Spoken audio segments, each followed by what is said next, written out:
Item ಯಾವುದೇ ಇರಲಿ try ಮಾಡಿ ಆಚಿ ಚಿಕನ್ ಮಸಾಲಾ. ಆಚಿ ಚಿಕನ್ ಮಸಾಲಾ.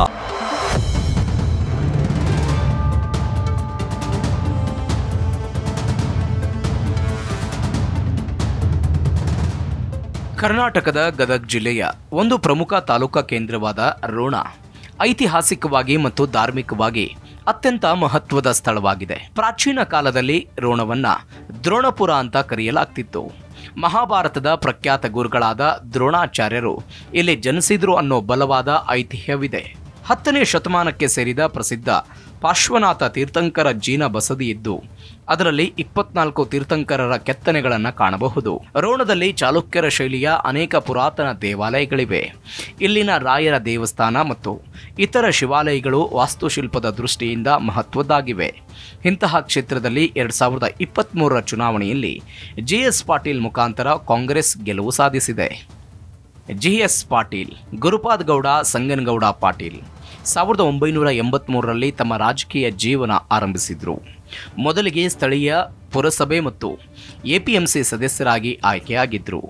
ಇವರು ಒಟ್ಟು 4 ಬಾರಿ ರೋಣ ವಿಧಾನಸಭಾ ಕ್ಷೇತ್ರದಿಂದ ಶಾಸಕರಾಗಿ ಆಯ್ಕೆಯಾಗಿದ್ದಾರೆ.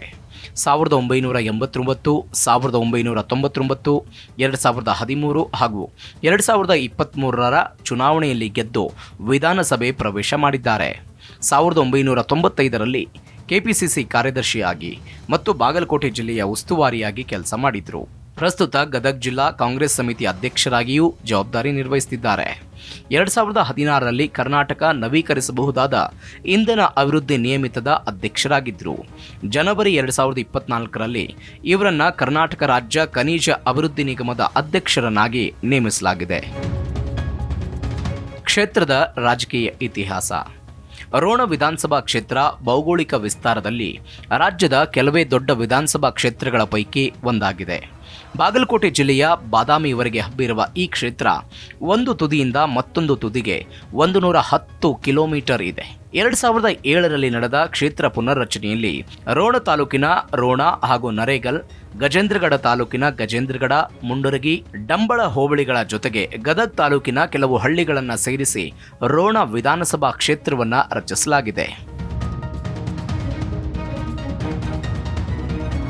1952, 1957 ಮತ್ತು 1962ರಲ್ಲಿ ನಡೆದ ಚುನಾವಣೆಗಳಲ್ಲಿ ಕಾಂಗ್ರೆಸ್ನ ಅಂದಾನಪ್ಪ ದೊಡ್ಡಮೇಟಿ ಸತತ 3 ಬಾರಿ ಶಾಸಕರಾಗಿ ಆಯ್ಕೆಯಾಗಿದ್ದಾರೆ.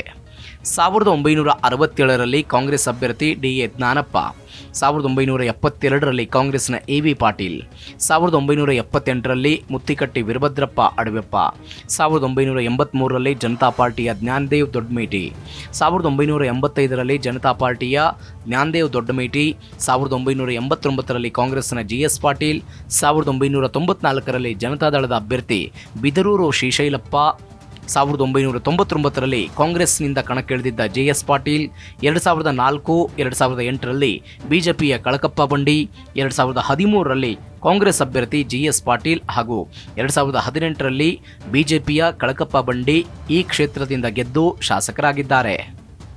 ಹಿಂದಿನ 3 ಚುನಾವಣೆಗಳ ಚಿತ್ರಣ.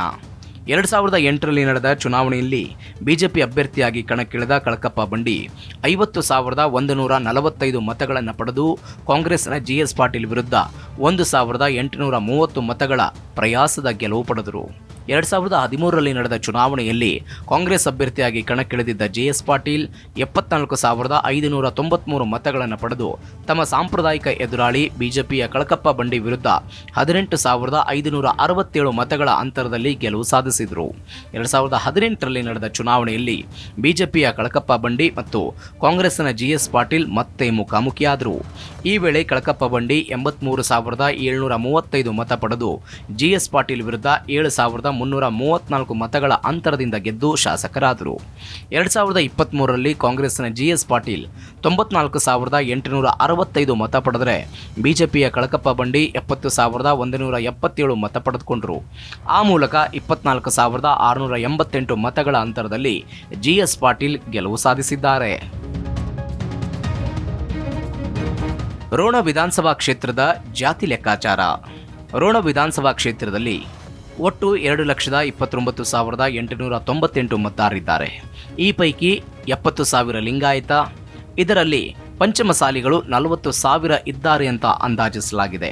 ಇದರ ಜೊತೆಗೆ ಕುರುಬ ಸಮುದಾಯದ 45,000, ಮುಸ್ಲಿಂ ಸಮುದಾಯದ 35,000, ಪರಿಶಿಷ್ಟ ಜಾತಿಯ 30,000 ಹಾಗೂ 15,000 ಪರಿಶಿಷ್ಟ ಪಂಗಡದ ಮತದಾರರು ಹಾಗೂ 2,000 ಬ್ರಾಹ್ಮಣ ಸಮುದಾಯದ ಮತದಾರರು ರೋಣ ವಿಧಾನಸಭಾ ಕ್ಷೇತ್ರದಲ್ಲಿ ಇದ್ದಾರೆ ಅಂತ ಅಂದಾಜಿಸಲಾಗಿದೆ.